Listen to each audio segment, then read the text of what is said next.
Dude, Hey. what's up, bro? How you doing, man? So glad it's you made always it, it's man. always crazy. Like, what are you like? I'm about to like sit down with someone and like talk to them, and I can't really catch up until Yeah. we get it on camera. It's very like authentically manufactured. No, Oh, that works. No. It's cool. I just so excited to see you, man. Yeah. Um, Chance encounter. freaking In LA. What part of LA are we in? I got the blinds closed because of the light, but More or less East LA. East LA. Yeah. What does that mean? Like if I go I'm from East New York, Brooklyn. That's like bad. Like, what does East New York? What does East LA mean to LA as a whole? East LA is a thriving, predominantly immigrant Latino community. A lot of second generation and further Latino folks that live here. Some indigenous California folks have been here longer than the U.S. has. Wow. And East LA neighborhoods like Boyle Heights and Lincoln Heights have seen a lot of changes over the years. Before World War II, there was a Japanese population. Internment camps changed some of that. Okay. But it's a neighborhood that's seen a lot of life, a lot of history in the years it's been around. Wow, man. So the people watching, you are your name's Chase. Full name Chase Andre, yes, okay. And you are originally from Southwest Florida, correct? Where are you from? I'm from Orange County, about an hour south of So here. you're from here and you moved. And then we met when I lived in Cape Coral for a little bit over a year. I was in Southwest Florida for about two and a half years. What the heck brought you to Southwest Florida? What were you doing over there? My parents were in real estate. All right. So, right around just before the crash, it was most of people's reasons for going to Southwest Florida. And, I guess we're part of all that. So you went when it was booming. When it was booming. And then you were there when it burst, or you were out by then? We were out as it was bursting. Okay. Yeah. It burst in Florida more sooner than it did anywhere else. So, right. It was starting to burst in Florida. Yeah, that was I got there in 2001. Okay. So that's what brought my mom there too. So Okay. This is Okay. awesome. Yeah, It's a cheap house. Oh my God. Yeah. You rode that wave. We rode that wave, and then it was then it burst. I don't really know if I even know what it meant to like feel that like Sure. the whole thing, the whole crisis, everything. Yeah. I don't really know what it felt like. Maybe I heard adults talking about it, but Yeah. So you moved to Southwest Florida to do real estate, correct? Or just because your parents were there? The family was there to do Okay, and real how old were you estate. when you moved there? I was in the middle of high school. You were in the middle of high school? Yeah. Where'd you go? Beginning my junior year. I was homeschooled. Oh, you went to homeschool? Yeah, Okay, yeah. you skipped all the crazy... I did. But my first year, I was living in Punta Gorda, so I hung out there. Okay. And then Charlie happened, and we lost our Punta Gorda Really? house. Yeah. Were you guys in the house when it happened? In the house, hunkered down. And then what, like... We, got the adrenaline rush, seeing like stop signs and porta potties flying in the canal in the backyard. Yeah, that's the thing. And then our kitchen window started bowing, and we knew at that point it was probably time to hide out. So we took a couple mattresses and got in the laundry room in the center of the house, put one in front of the door to the garage and one in front of the door to the house, and Oh, wow. all 6 of us plus a turtle and a hamster. You gotta save. Sat there. You have to save the. Rode out the storm. Yeah, come on, man. Yeah. Look, shouts out to you guys for saving the turtle and hamster. You got to. We threw them in the dryer. It was the safest place for them. You put them in the dryer? Put them in the dryer. Oh man, that's awesome. Well, luckily no one turned it on. That's when you unplug the dryer, just in case. Just in case. It just surges and. Yeah. Okay, so you're in Southwest Florida for how long? How long do you really? What's your time there? 2.5, almost 3 years. 2.5, 3 years. You were schooled there, and so I met you. Our context of how we know each other was through the vineyard. To the vineyard. And like Vineyard. you were kind of on your way out at the time when I was coming in, right? Yeah. I started going to that church at around 2007. Okay. I think it was the last internship. Mm-hmm. Was that does that sound right? The time when did you leave? The second to last internship was my last. Yeah. So, Okay. So in case anyone's watching that doesn't know what the heck we just said about internship, Nothing. You'll never know because it was a cult. First rule of the internship is we don't talk about the internship. Even just from that phrase, if you know where that we take that phrase from, then you just know that we can't. It's too much to try to explain, but pretty much there's a bunch of us that lived at a church for about 28 days, approximately, exactly 28 days, and we were just like on this really tip of like trying to really go after what a lot of us believed at the time, what we really have felt convicted in our hearts about, and we were really zealous and really after this thing of authentic faith, and it was awesome. I literally the best time of my life. Yeah. I came on the third year, but you were there for like the first. I was a student the first year, and I helped run it the second year. So you were a student the first. So you were a part of. I was an intern. You were intern. Yeah. And so you were kind of a part of Caleb's like evil like mastermind. Yeah, experiment? That's how he wrote me in. Before I stepped foot in the vineyard, I signed my life away for Project Mayhem. Project Mayhem. No, but what I loved about it, because it was like a master class in community. You know, it was like you're stuck with these people, and you've got to figure life out, and you're pulled together by a common goal and a common cause, and that drives you. But you know, a lot of life happens in that house in 28 days. Yeah. So I feel like we have a lot to talk about. So I just want to ask you simply, like, what were some of the big things that you learned from being at the vineyard, and being around that environment and those people, whether it's Jamie, whether it's Caleb? Yeah. What were some of the things that you felt like you took away from that? I know it's a lot, but that's a lot. That's a I'll leave 10-year-long conversation, man. Yeah. I think the value of community was one of the biggest ones. And I think on top of that, the value of being in community with folks that aren't exactly like you. I was the Orange County, California kid inside of that world, and so I already felt a little bit like an outsider.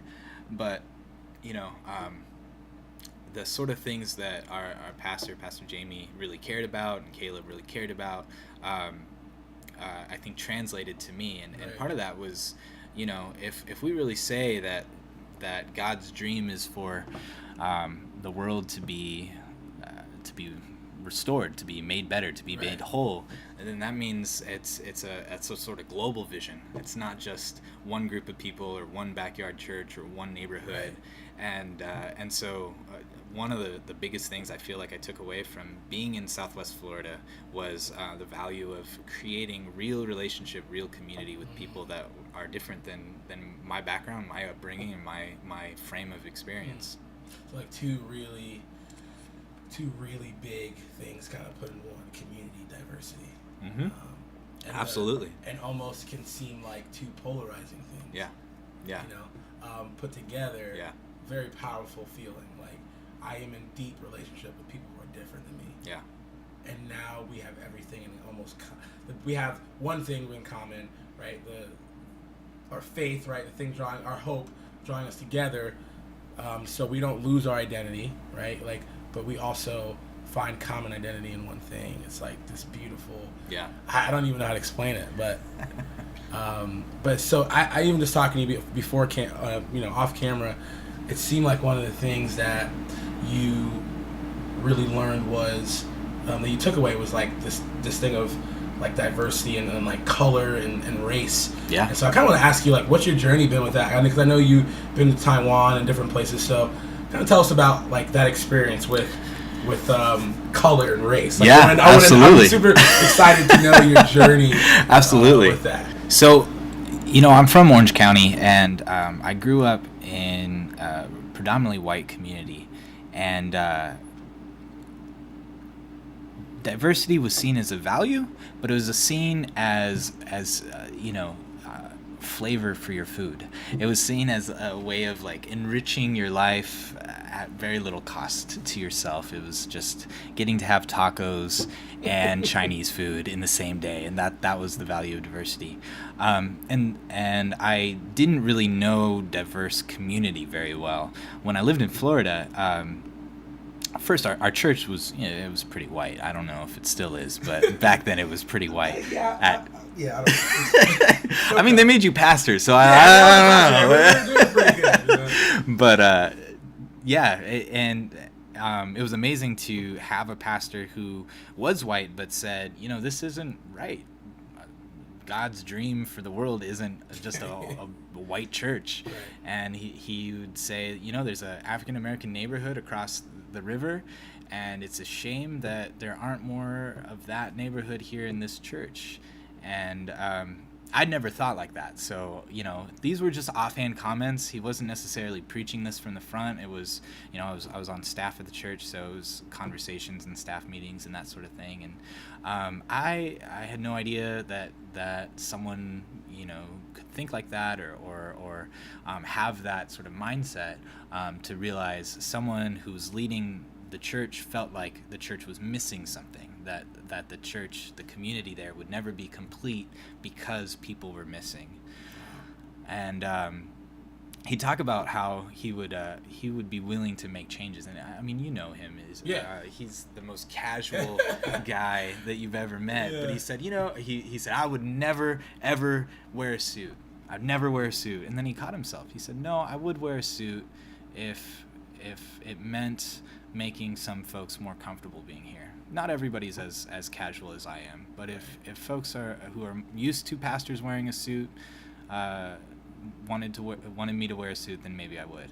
And so I never considered that leadership means giving up part of your norms, your comfort, until I heard that. At the same time, I was at Edison. And now FSW. And now FSW, then Edison State College. And I was eating in the cafeteria, and I noticed all the black students sat together. And I had no idea that there was, books written on why. I think the title is "Why All the Black Kids Sit Together in the Cafeteria," which is literally things I was thinking about back then. But I just felt like there was this unspoken law that if I had sat down over there, someone would be upset, and I didn't know why, and I didn't know who, and I was pretty sure it wouldn't be them. But I felt like there was some norm that prevented me from sitting over there. And so that just hung with me and stuck with me. What do you, as you reflect back, and I know you've done a lot of this reading and research, and you've went to school sort of for like, right? No. More or less, yeah. More or less. What do you feel like that thing was, the unsaid thing? What would you... I think we have norms and expectations and patterns of behavior of what we should do, and so I don't know that I would have started a brawl or anything, or I have no idea if anyone would have even noticed, but I just knew that there was more there. Do you feel like it's a cop-out to say that, like, to just, do you feel like nowadays it's easy? Is it wrong? Well, not even wrong. Is it too simple to just call something racism, or is it more layered than that? Do you feel like, because in some ways there's some unseen, invisible, sort of subtle things like that situation where I can't really say that this is racism, but like how would you? I don't know. I'm actually just asking a question that I don't even know the answer to, in the sense of like, sometimes I guess I just go, I think what we're realizing is things called like privilege. That's not necessarily like out blatant racism, like calling you the N-word. Right. But it's some systematic things. And I know I walk into your house and you have a book that says, literally over there says Being White. Great book. So, speaking on the topic of race, what have you learned about being white? Like, I want to know this. What is the white struggle? What is the white struggle? Not in the sense of like oppression, but why is it so? I feel like a lot of my white friends have told me why it's so hard to be white, in the sense that, like, in the sense of identity. They're all lying. It's not hard at all. It's not super hard easy. It's super easy? Is it easy? Do you so here's the thing. Everybody talks about like white guilt and all of that. That's a thing.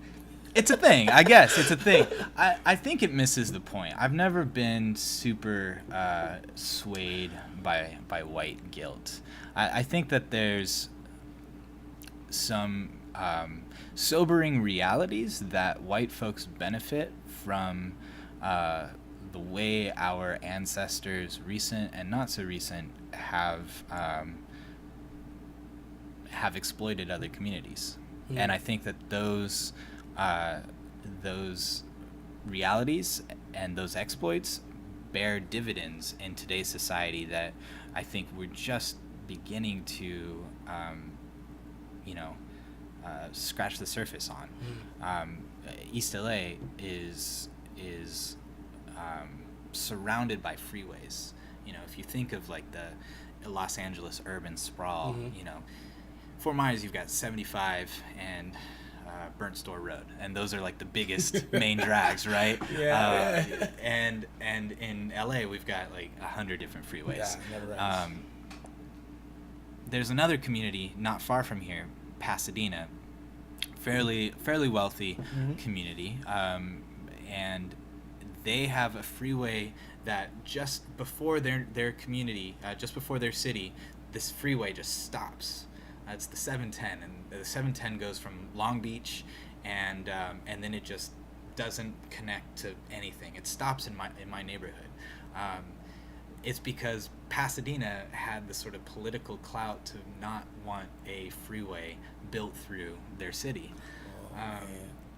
But yet, freeways where there's more pollution, more, through traffic, people stopping in, Yeah. sort of polluting the city with their presence. They want it to be sort of secluded. Yeah. Right. So why is it that we find more freeways in what's historically known as black and brown communities?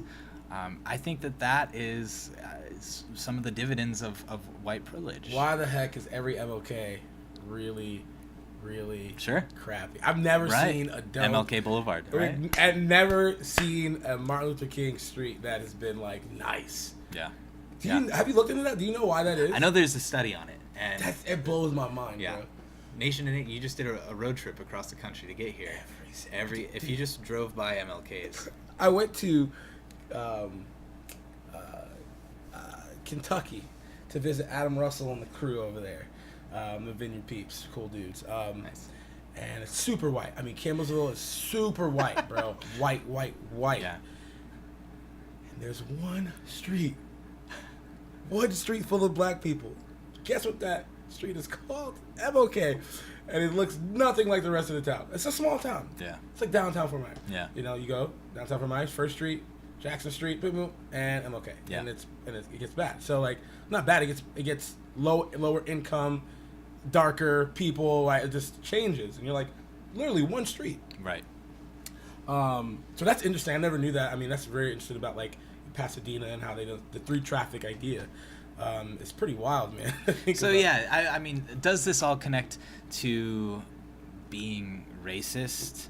I think we need to be careful with our words. We need to make sure we know what we're saying when we say it. Right. But there's certainly ways that historic white communities and white folks in general have benefited from decisions made in the past, and we still reap some of those benefits today.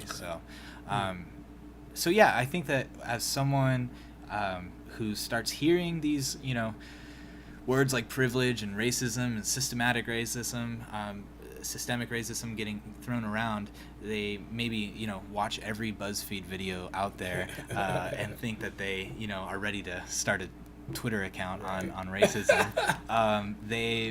They might feel as though they are needing to be sorry all the time, or be guilty all the time, or because they're white. I don't know that guilt does anything for anyone. And so I think there's something between saying white struggle, white guilt, and just realizing this is the hand I've been dealt. How do I be a better friend, be a better neighbor, and be a better citizen given the hand that I've been dealt? So if you're born with privilege, because we're all born with some sort of privilege. Sure. I would say that as a black man, I feel like I'm born with there's a book by Charlemagne the God called Black Privilege. Interesting book. Doesn't really address that idea. It's sort of a little bit of a title that makes you buy it. Fair enough. But it's clickbait. It's definitely clickbait book. But I feel like I was born with some privileges as a black man. It seems very trivial, but being able to dance, rhythm, yeah, or like even just the cool. I feel like there's like a cool factor in at least the Western world where a lot of my white friends have told me like they just feel less cool than black people. I don't know what that is. I can't really tell you psychology, but I definitely feel it. I feel like I walk in a room and there's a bunch of white people or a bunch of black people and the music comes on, I'm going to feel more cool. I just feel we have a privilege over entertainment, right? So, and obviously you could maybe say like white people have a privilege, like some power privilege, financial privilege, right? And one can argue that that's probably more important than entertainment. Like, who gives a kid you can dance? You feel like you have more power over me. Sure. So, what does one do about privilege? Because it's not like it's your fault, right? It's not like you. Right. It's not your fault, but like you think about like reparations, in America, and like it's like give us what like your your parents, your grandparents took from like you still owe us. Yeah. Right. Or even with the Nazi Germany and like how they had to. The racial reconciliation had to happen with that, or even South Africa, right? Yeah, this generational thing passes down, and you still feel like you owe. So what do you think about that? How does one reconcile the sins of the father? Yeah, like, how does one do that? Like, we can't help that there's old money in the hands of white people. No, how do we can't change the past? So there are, I hope, people more. Qualified and smart tackling that problem. Ta-Nehisi Coates wrote a great paper for The Atlantic a couple years back called The Case for Reparations. It's fantastic, and it looks at the details of how housing policy has benefited or I should say oppressed people of color throughout the years. And it builds the case for reparations based on housing policy in like Chicago and some of the places where King did his Poor People's Campaign against unjust housing. It was in Chicago and neighborhoods there, and it's persuasive. I think that if you're soberly looking at the data, you have to see as white folks that we did inherit things that are that benefit us. Sure. But I don't know. I don't know what that looks like unless someone puts out reparations legislator. But if they do, then maybe owning your privilege means recognizing that they have a case, recognizing that reparations should be paid, recognizing that as a country we've not done a good job fessing up to the ways we've hurt communities of color, particularly African American community. And so I think being a good friend, being in reconciling with someone you've hurt means maybe paying back what you've owed them. If you broke a friend's laptop and you just said, "Hey man, I'm sorry about that," but you've got 2 laptops at home. But did you? And that's the one thing that always says. Well, a lot of people, especially in our generation, that's so disconnected from the narrative of slavery. It's like, well, I didn't enslave people. Like they don't feel like they have to own up to like something that they didn't do. Which part of me goes, I kind of agree, and then a part of me was like, nah, bro, you gotta take responsibility. Right, because I take responsibility for America. And how we viewed in the rest of the world. When I go to Nigeria, even though my name is Adebola, like they see me as an American, and I have to owe it up to my America. Like, why are your people so violent? Why are your people so?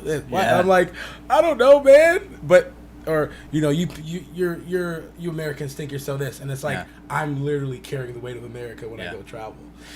So America's a fiercely individualistic country in a lot of ways. In some ways it's not, but in a lot of ways. And so I think it's harder for us to wrap our minds around that because there's myths like meritocracy and the self-made man, and I think that creates barriers to thinking through what reparations could even look like. But I have no idea. And it is complicated. It's not I broke your laptop. It's our grandpas, and and so it's not just looking at like, well, you don't have a laptop, but it's looking at like you miss out on certain parts of of life or society. So in a way, maybe counterbalancing your privilege is to see the responsibility that comes with your privilege. Yeah. And not necessarily I feel like you owe me anything. Sure. But on your end, it's like you own up to the responsibility and maybe the weight that comes with the privilege. Because anyone, and it's like a gift. Anyone born with a gift. Yeah. The gift to sing, the gift to be like great as an artist or like anything. Sure. They wear the weight of the responsibility. Somehow I have to share this. Right. I have influence. Yeah. And so I think maybe, obviously we try to figure out the world's problems in this room. Part of it is just balancing privilege and responsibility. Maybe I don't know. I haven't read too much. I kind of have these. I listen to a lot of podcasts on and listen to it, and I had listened to people who are just like this guy named Umar Johnson, who's just like this extreme black power dude. And then I listened to you know, what's this guy's name? He got in trouble with Bill Maher on Bill Maher show, or whatever. This crazy not even liberal, but just like off the chain, like conservative, like. And so for me, I don't know. I think it's a funny thing, especially for me as a black man that lives in like mostly white, that interacts with mostly white people. I tend to let white people off the hook, and then I'm around a lot more. You know, when I'm around a lot more black people, I'm like, maybe, oh man, it's a lot of bitterness that feel like a little bit disconnected from. I don't know. Yeah. Yeah. I don't think that there's a one size fits all solution, and I think that balancing privilege and a sort of sober, full-eye view of what privileges we have and responsibility is a good way to go about life in any society, and a good way to go about friendship and relationship. And I think circling back to lessons I learned at Cape Vineyard, it was that relationship matters. It was that encounter, like being with people matters, and that was something I couldn't learn sitting where I was sitting in the cafe in Edison. Right. It wasn't until I walked across that line in other areas of my life, when I walked into and sat down at the table in other areas of my life, and so I think it's in relationships, and real relationships, relationships that are mutual, not tokenish or not, but it's in those situations that you can start figuring out what it looks like for you. So we're talking about racial reconciliation a little bit. I want to kind of connect it back to maybe your church experience now in East LA. Sure. How are you guys? I know you live kind of in it's a lower income, correct? Yeah, mostly. And so obviously it's diverse. And so tell me about that. Like, how is that playing itself out practically? You're a white dude, sort of like mini gentrified this. I'm playing. No, how have you come into a neighborhood like this, and are other people like you coming in a neighborhood? How has that been interacting and living amongst people who are different economically and all that good stuff? Yeah. And as a church, how have you guys engaged with the community and stuff?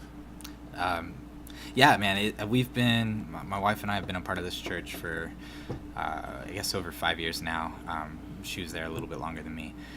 And, every year is a little bit different, and every relationship's a little bit different.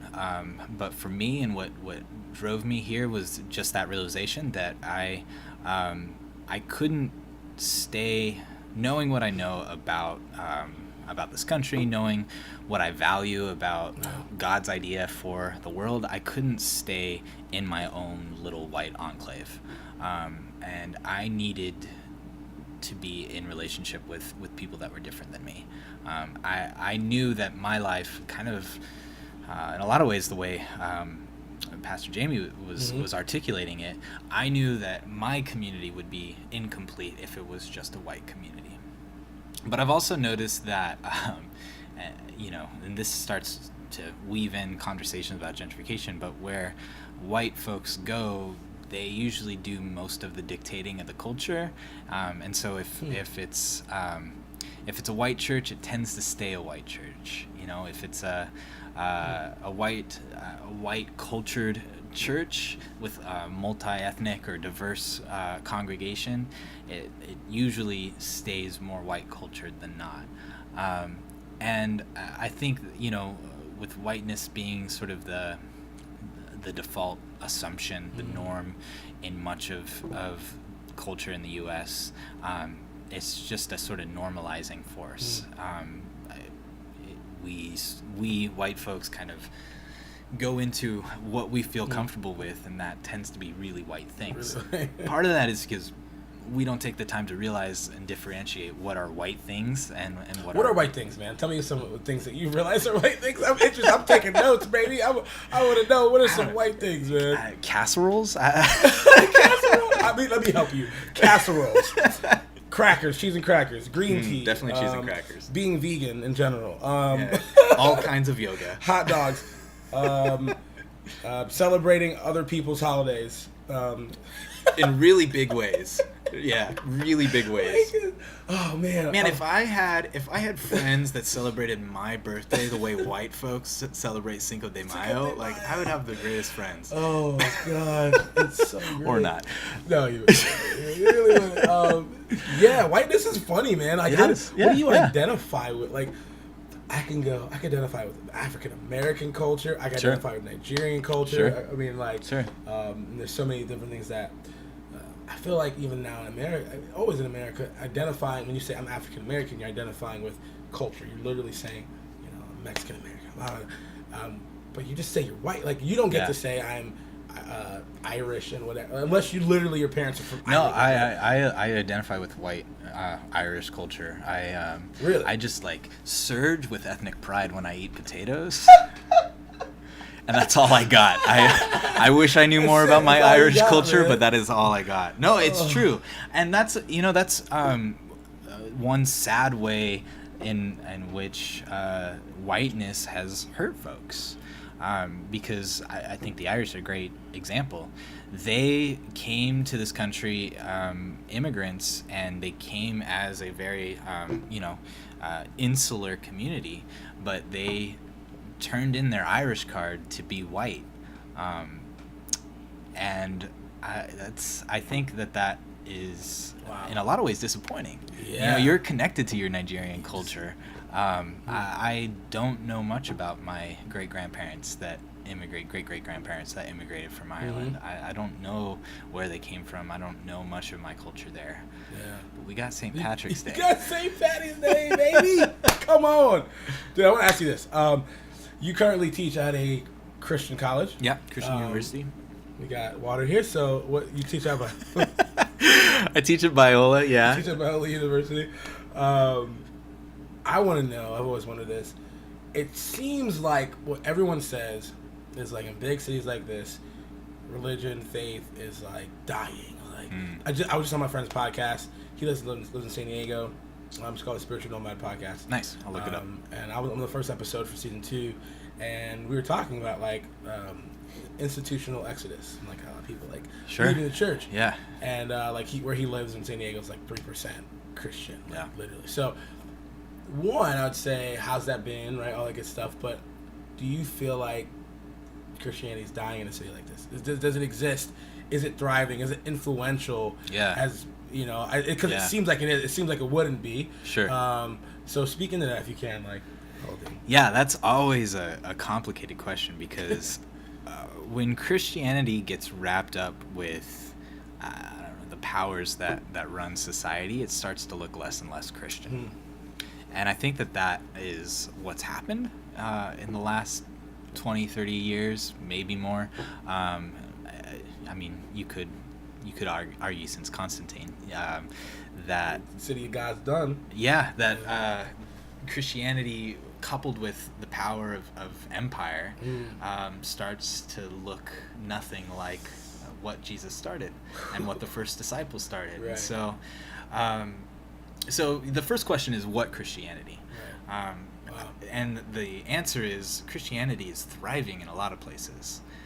If and there's a lot of talk, especially white evangelicals like myself talk a lot about Christianity dying and that sort of thing. A lot of that is just some of our cultural norms changing and our cultural expression of Christianity changing. Probably the best thing we could do for Christianity is see an influx of Mexican and South American immigrants, because in South America and in Latin America, Christianity is thriving. Wow. It's a more charismatic Christianity, but it's growing and rapidly, exponentially so. And so you can't look at the world globally and say Christianity's dying, but you might be able to look at mainline churches. You might be able to look at shifts in white cultural norms here in the U.S. and say that it's changing, and that might be the case. Yeah, absolutely, man. Then on the other hand, you've got Bieber, who wants to start a church. And Tell me, dude, real quick. Tell me about this Bieber thing. Do you know what's happening with that? I don't know enough to really speak on it, but I mean, I just did an interview with my friend who actually helped start like a one of Judah Smith's like churches there, and one of his church. He's pretty much at the church where Justin Bieber goes to church in L.A. And I wish that new story came out right after I did this interview with him, but like supposedly like everyone thinks he's in a cult because he's friends with Judah Smith and Carl Lentz. Yeah. When we know people are inside of Christianity, that's actually really dope that they're friends. Right. It's like super cool. And then Super cool. like non-Christians are like, why is he so close to this pastor? It's like, because like pastor's relational and trying to be his friend and help the dude out. And like Justin Bieber stayed at his house. Right. For like months or but something. It's like, we inside we're like, that's cool as shit. Like, but everyone else is like, that's weird. Like, we know how those pastors and priests are. We're like, come on, dude, they're grown men, first off. But like, it was just so weird to me that like something so cool like that could be taken so weird. Like, as far as I can tell, Justin Bieber's the real deal. Like, I have no idea what it's like to be where he's at in culture, with as many eyes on him and as many pressures as he has in the world that he has pressures. And so, I think religion and connection to God and spiritual advice and mentorship is everything that he needs in that place. Now, I don't expect any one person to like articulate it perfectly all the time. There's that video going around where he wants to like preach a little at his concert, but everyone's screaming his name, and he's like, guys, this is serious. I feel for him, because I would do that. That's what I want to see Justin Bieber doing. Oh my God, that sucks. That's so funny.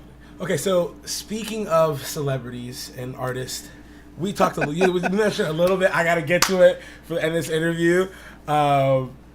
You mentioned that you were writing, or you wrote like a dissertation or something about Kendrick Lamar. Not a dissertation. Okay, definitely not a dissertation. Okay. Definitely. All right, I want to know about that. All right, so backtrack. I like you said, I teach at Biola University. I teach communication studies classes. I find myself thinking about communication and ethics. Okay. And also how people use communication, whether that's the arts, whether that's speeches, whatever it is, movies, commercials, and how they use their art and their communication to shape the world around them, to shape culture. Studied MLK because of that, but also started looking at today's landscape and saying, like, who's shaping culture like MLK today? One of those that came to mind was Kendrick Lamar. Why do you say that? I think he's lyrically a genius. He does some stuff with words. He's all right. But I think there's this deep undercurrent to his writing, and it's not a surprise. I started writing on him, when his last album came out. To Pimp a Butterfly or Damn? Pimp a Butterfly. To Pimp a Butterfly. Yeah. God, that's a dissertation. That's like... Oh, absolutely. Absolutely. And Damn, I think it's even more apparent than To Pimp a Butterfly. But the song "How Much a Dollar Costs." That song is amazing. That's Obama's favorite song. It's Obama's favorite song. So that's the thing. Like, he is this kid from Compton that's putting out music, and he puts out a track that becomes the president of the United States' favorite song. You can't say that his music's not shaping culture, and I think he knows that, and I think he carries that weight. Dude, you feel it in Damn. Yeah. Oh yeah. The whole album is struggling over that. Like, what do I do with this? And like, dude, because to Pimp a Butterfly, he's like, look.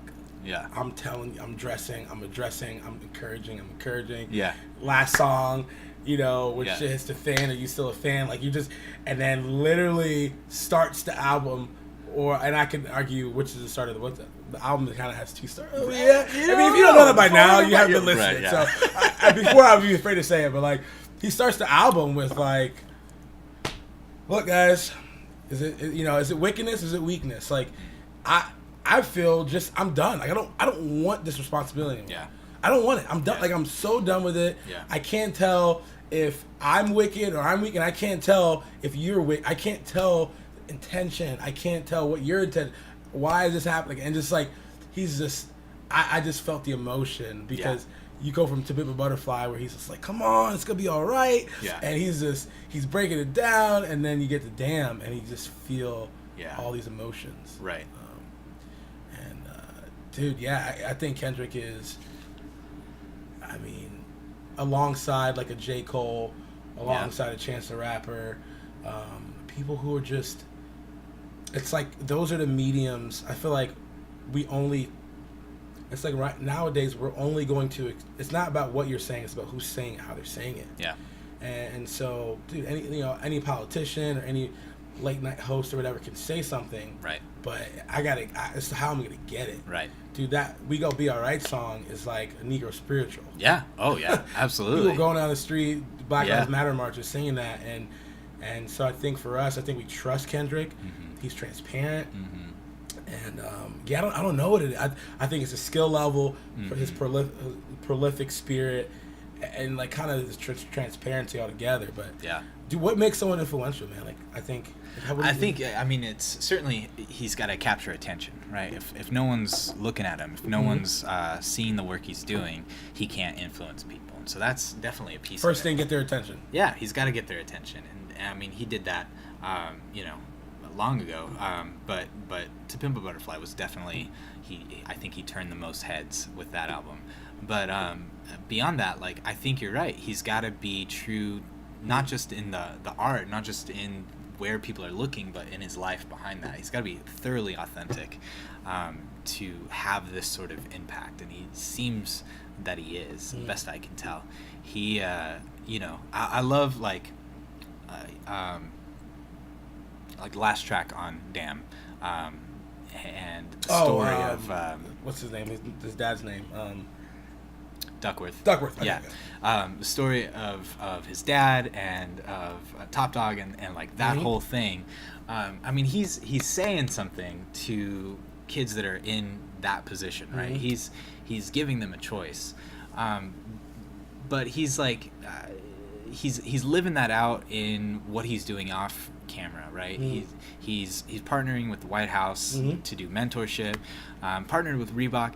Anybody is looking for deals, and they want to put out a line of shoes, or they want to put out get sponsored somehow, or be the celebrity rep for something. Kendrick puts out his red and blue shoe. Have you seen this? Yeah, the Crip and Blood. Yeah, right. Yeah. Like so he's basically saying, like, you can't walk in my steps unless you're willing to walk in both colors together. Like, he's preaching this unity together. It's Good Kid, Mad City. It's everything about him has been this like oxymoron, paradoxical. Yeah. But also this uniting thing that makes him him. Yeah. Because he made a song called Swimming Pools on the first album. Right. And it's like one of the best like club songs. You just like pull up, drink, and drink. And you're like, wait a minute, he's talking about alcoholism and his father and his life. Yeah. Like, it's a little bit deeper than that. Yeah. You're like, but and how did he do that? I don't know. So speaking of influence, I want your take on some influential people. I want to just like run through and see. What is your take on Kanye?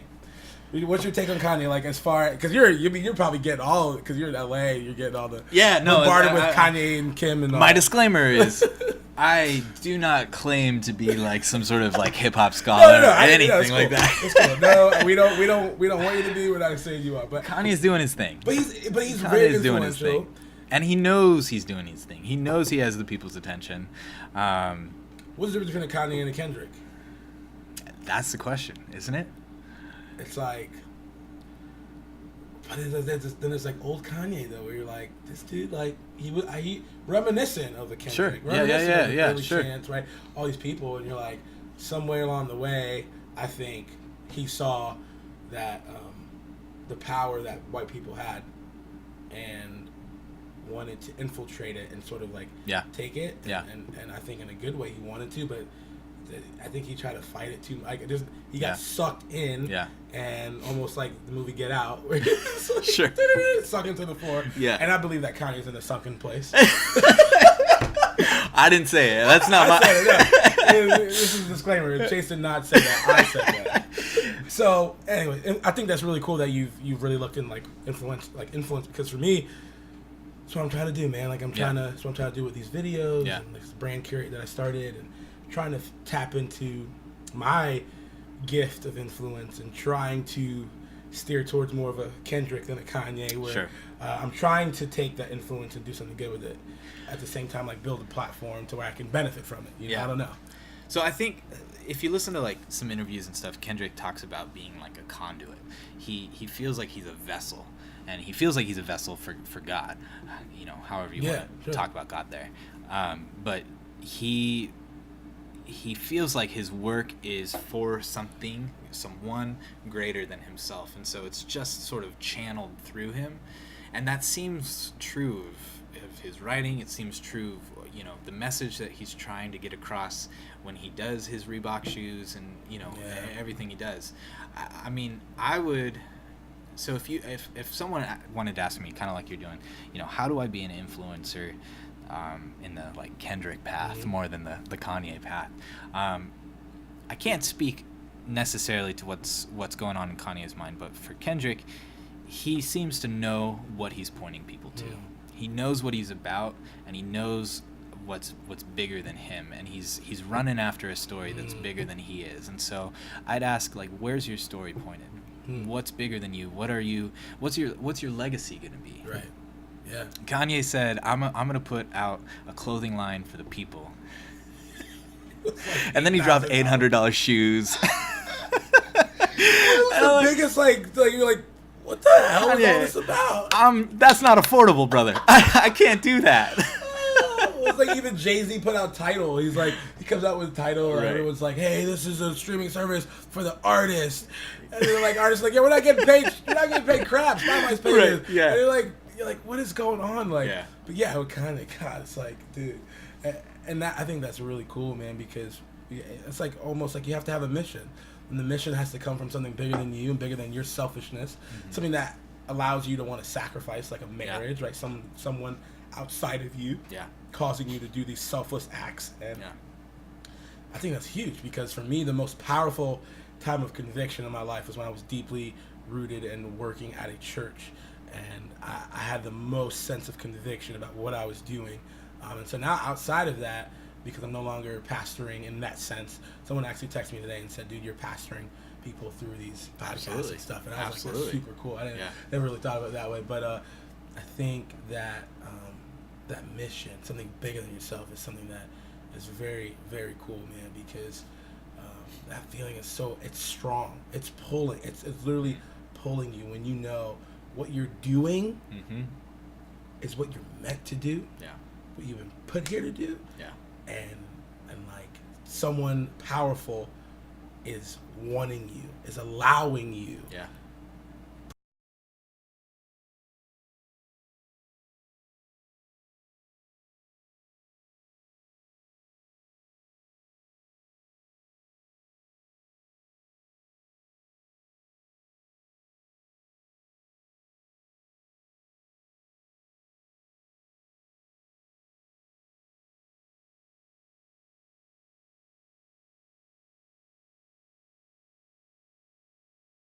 My ending question for you is, what do you feel like is that for you? Like you're something that's bigger than you, like you're going towards that. Why did you go to college for these things? Why are you reading these books about being white? Why are you living in East LA? Why are you engulfing yourself? Like, what is Chase's reason for living. What is your legacy going to be? Yeah. My question. I think in one word, it's the word shalom, which in the Old Testament, in Hebrew scriptures, it's their word for peace, but it was so much more than just ceasefire. It was so much more than not war. It was their word for right society. It was their word for restitutions, literally. It was their word for God's dream coming into reality. And so for me, centering my life and living my life into shalom means living out God's dream. Not the American dream, not my dream, but what is it that God's dreaming for my life and for the lives of the people around me. I think that it looks like a world much more loving, but also a world that has less dividing lines, less fracturedness, a world that's reformed and re-pieced together. And so I think that's what drives me. Definitely in racial relationships is one big area, because I feel like, especially in the U.S., especially as we look over the last few years, we've seen a lot of non-shalom, a lot of non-peace in race relationships, and I'm convinced one place that the life Jesus lived and the dream God's dreaming is to see more peace there, more reconciliation, or as some say, just conciliation. I'm not sure we've ever been reconciled in the first place, but I see what you're saying. Just actually conciled. Yeah, it's assuming that we have been. I mean, the Bible talks about the nations. I mean, it's always like, in your nations will you be blessed, and I mean, you see that even with the gospel, right? It's Jews and the Gentiles, and that was like the big dividing line, even with like Martin Luther and like the Reformation. A lot of that, who's grace really for? Is it and how's grace received? It's like, well, it's fair. And I think that conciliation. I think if one thing, I know I asked you about like the power and potency of like Christianity in a place like this, but I think obviously Jesus is like the potency of the gospel period, but I think the beauty, and I think what Christianity can offer to the world is that. Is that like Jesus and what that brings. And I think absolutely the top thing that it could bring now for all of us is like, like we're straight, like we're good, like I don't need reparations, like that's already happened, like I don't need this, and I, here's my privilege, and here let's share that, because so I think if anything, the potency of the gospel in today's world, 2017, Trump America is sorry, I have to get one. No, that's fair. Is I think the unity that comes with that, and that's one that I've seen. That's the one thing I can, because in my faith I've thrown a lot of things out just by being cynical and hurt by stuff. But one of the things I've grabbed back is like community. Yes. Community. Connection. And I think also like that diversity in what I see and the unity that it brings. And so, man, it's really cool that you're passionate about that, and you're not only just passionate, because everyone's passionate nowadays, but you've done a lot of work, the hard work of reading and learning, and dude, it's awesome to see, man. It's awesome to see you here. Dude, I can't, we could keep going for hours. That's the hard part about this. I'm trying to keep all of them at an hour and 3 minutes, and I'm like, okay, cut, we gotta be done. But, last thing you want to say to the people, man? Any last thing you want to say to the people watching, listening? I'd say community matters. Who you're around and who you're with matters, and also who's not around. They still matter. And so, who are you inviting into your life? Who are you living your life with? And what's that vision? What's that dream you're dreaming into? And how can you see that in a clear focus and live that out more every day? If I have any advice, it'd be figure that out for yourself and walk in that direction. Who you're around matters, who's not around matters. That's freaking dope. Dude, thank you, man. Thanks for letting me in your house. Yeah, thanks for being here. You gotta listen to some Kendrick right now. Good call.